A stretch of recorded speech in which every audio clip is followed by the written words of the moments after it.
In their pursuit to release a buttload of Jackie Chan movies I've somewhat heard of and never actually seen, two new releases from 88 Films is Dragon Lord and The Fearless Hyena, with another absolutely outstanding piece of artwork at the front here. And again, this is one that I've heard mentioned. I know there's a couple of sequels I didn't really know too much about.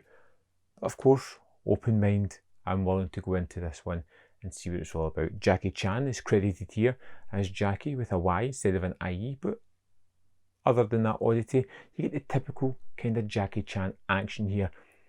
Right off the bat, I loved this movie.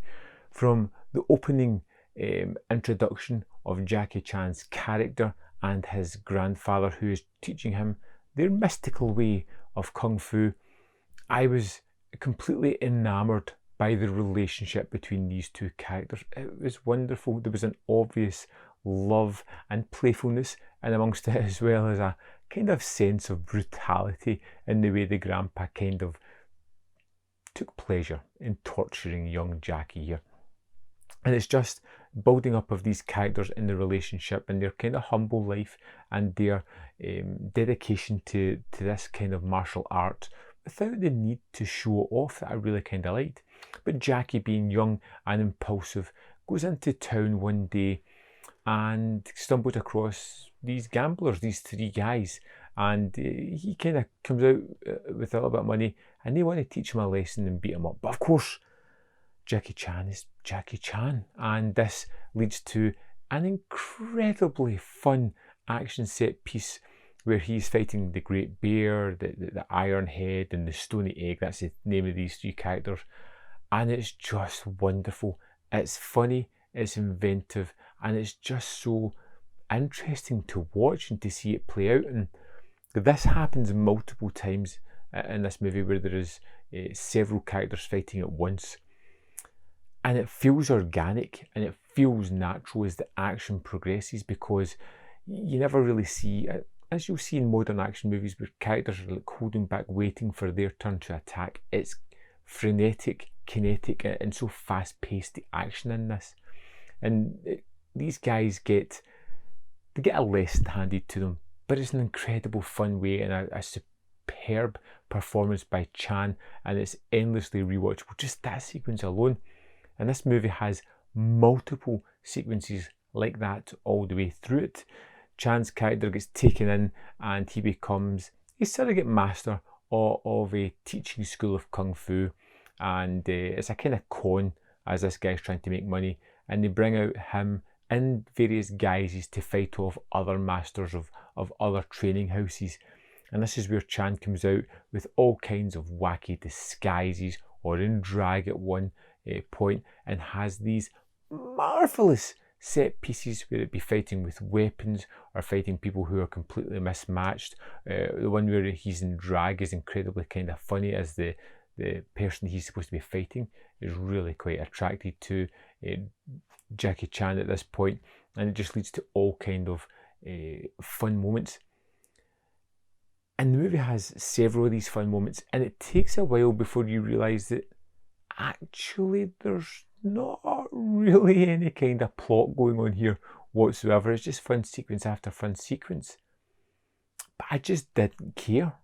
The fact that it never had that narrative really driving the story forward didn't bother me. I liked the characters, the situations, and especially the fight scenes. Of course, they have to instigate a little bit of plot at one point, and we have this maniacal bad guy who's hunting this master who's hiding out, and he, along with these three henchmen, are kind of travelling through the wilderness, just beating people up, killing them in weird fashions. And it's just wonderful fun. When Jackie Chan's grandfather leaves the movie at one point, he is given a new master of the unicorn, the hidden master, who teaches him a way to defeat this bad guy.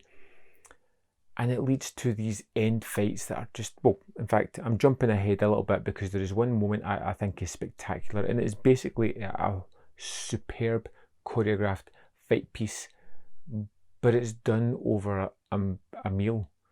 You know, the two guys are sitting eating, and the other one challenges one to get a piece of meat, and the way they go through stopping each other or constantly trying to get it is wonderfully inventive.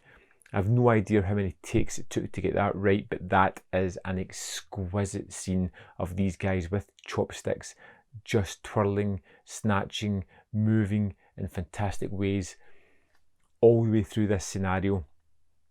And it's just tremendous, tremendous, and so much fun. There is another scene as well where Jackie Chan's character is tasked with trying to get out of a building, and there's all these pots and pans in the ground that they're hopping on and jumping from, and it looks stunning. There's so much variety within the action itself to keep you going back to it. The characters are so much fun. And of course you get trained towards this big end fight at the end of it. And it's wonderful. We have these three guys, the henchmen of the bad guy, fighting Chan with swords and weapons. And it is really dangerous looking. All four of these characters are moving at lightning quick speeds. They're narrowly avoiding each other. It looks as if it is timed to perfection, and it's visually stunning. Then we get to the end fight where Chan has to use what he's learned, and that is fighting through emotional kung fu. Amazing. Simply amazing. I was laughing, I was with it, I was excited, I was just overjoyed with this. This was a movie that almost instantaneously won me over. I had a smile on my face from the start to the end. I loved every bit of it. I would like to just sit down and talk about every kind of fight scene with anybody that loves the movie. I think this is an absolute marvellous release. The transfer is amazing, and the movie is, I think, my favourite Jackie Chan movie the 88 Films has released. In pure joy alone, this is the one I would go to first if I was rewatching any of them, and that's including movies that I grew up loving, like Operation Condor. This is the one I would choose first. It's got a wonderful booklet inside it as well that just chronicles Chan's career and how an impact this had on it as well. And do I need to sell it to you anymore?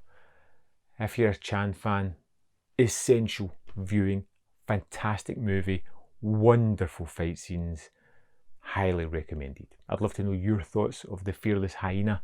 Let me know in the comment box below, and I'll see you next time on Man v Film.